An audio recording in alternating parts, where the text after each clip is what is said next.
Hello everyone, in today's video I'll show you on how you can straight fly in Geometry Dash.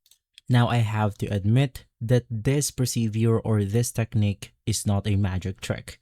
Basically you need a lot of practice to achieve this, and you have a few techniques to apply in order to make your practice easier.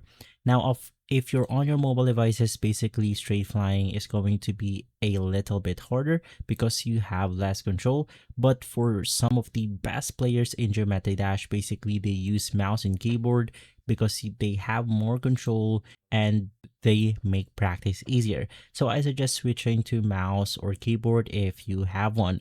But if you're on your mobile devices, don't worry because you will get the trick, but it will take a little bit of more practice. Now, you want to head over to the level editor section, which is going to be this one.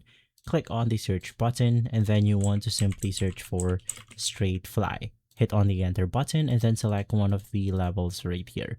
I'm going to be selecting the best one, which is going to be the straight flying mini by JP Quashar. And basically this way we'll be able to practice our straight flying easier. So I'll just click on the play button, click on play, and then from here you then want to practice this on your Geometry Dash level. Now once again, this is going to take a little bit of time, but you just have to keep on practicing in order to straight fly in Geometry Dash. By using one of the tools provided for us on the levels, we will be able to get this much quicker. And so guys, if this video has been helpful, leave a like, subscribe, and follow Guide to Everything for more videos like this. And as always, thanks for watching.